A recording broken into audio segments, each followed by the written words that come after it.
Hi everybody, I hope everybody's well, and I completely and totally missed Friday, so I apologize for that, but we're here on Monday and ready to go. So today we're going to talk about how to deal with your narcissist. Take your time. That's what today's tip is take your time. Now what I mean by that is when you are communicating with your narcissist, either via text or email or however you're communicating in writing is what I mean by this. And take your time to respond to whatever the narcissist is sending to you. Now, I know this can feel really, really hard in the beginning because they're trying to bait you. They want you to react really quickly when you don't have time to think, when you don't have time to process, to get that kind of immediate reaction so that you look rash or angry or unreasonable. Like this is what they're wanting you to do when you respond quickly. So slowing down and taking your time is one of the best ways that you can counter them being able to get that reaction from you. And a lot of the times the narcissist is just kind of counting on you not stopping and really processing what it is that they're saying. So often what they are intending in their messages is not what the words are coming through. So I'll give you an example.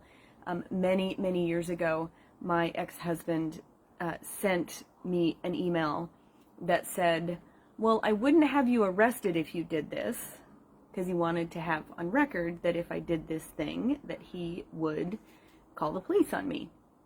Totally unjustifiably, but that's what he would do. So what he was actually saying in the email, I knew that he meant something different than that, and that it was a threat, and kind of a thinly veiled threat at that in this particular case. So know that the words that you're using, the words that the narcissist is using, is not necessarily going to be what they're intending in the underlying message, and you know better than anybody else what that message that they're actually trying to convey to you is. So trust your gut on that, because there are so many ways that you can write something that seems innocuous or unintended, but you know what they're actually saying to you. So keep that in mind as you look at the actual words that they're saying, as well as what the underlying meaning that they're trying to send to you is. I follow Tina Swithin. I've been following her for years. This is always the thing, I can't remember when we're in the middle, so I wrote it down this time so I would remember.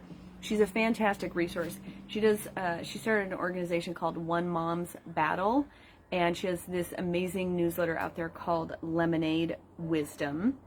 And years ago, she created what was called the Narc Decoder, which is kind of what I'm saying to you, which is there is a way to understand exactly what a narcissist is saying to you that they're not writing out.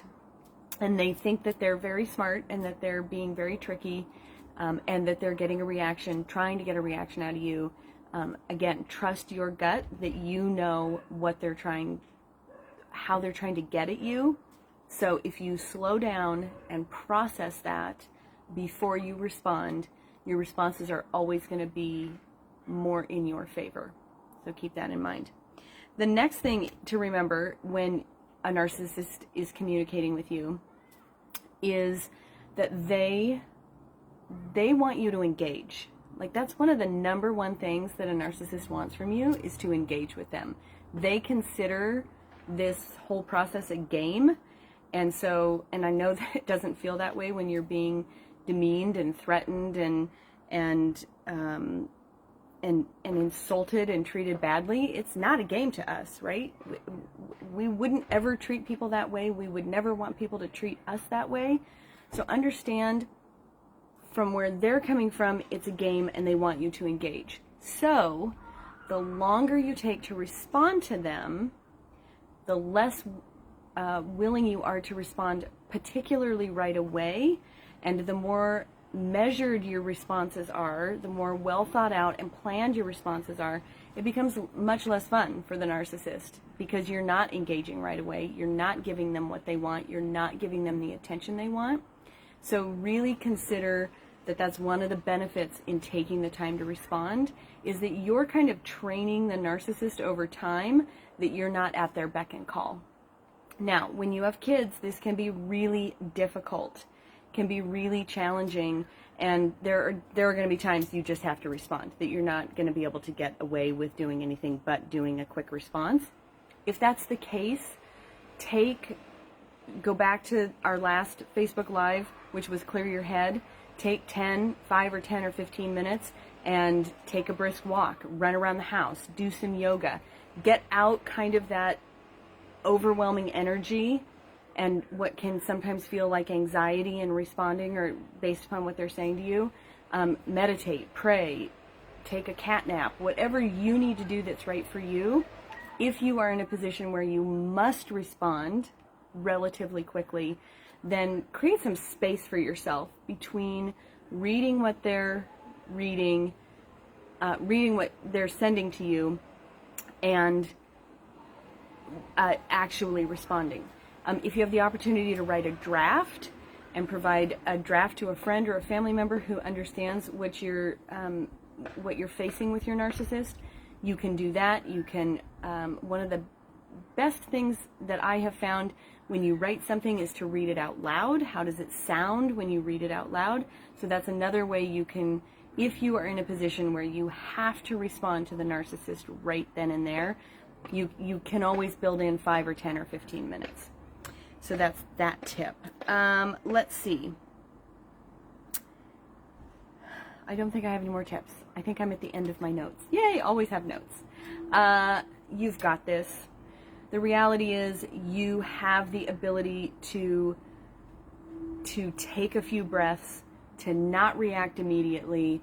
You have, and it puts you in a position of strength when you do that. So don't give the narcissist the control. This is one really direct way where you can have some impact on not giving the narcissist control, by taking time to respond. And I'll tell you, my recommendation for you is to wait 24 hours. I know that might seem like a lifetime when you're just starting to go through this process. If that feels like too long, or again, I wouldn't recommend waiting 24 hours if you have to deal with communication around kids, unless it's something that is, several weeks out and you can't wait the 24 hours. If that feels like a lifetime, if that feels so overwhelming, then start small, right? Wait an hour or two. And then if you get an email at noon, wait until after dinner. And then if you get an email in the morning, wait till nighttime, right? Expand that time out, because then you will be continuing to train your narcissist for and get them accustomed to you not being at their beck and call and responding at the exact moment that they want you to.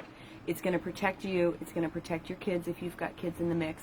It's going to keep you sane. It's going to alleviate some of your anxiety. It's going to do lots and lots and lots of things that help you manage the process with the narcissist. All right.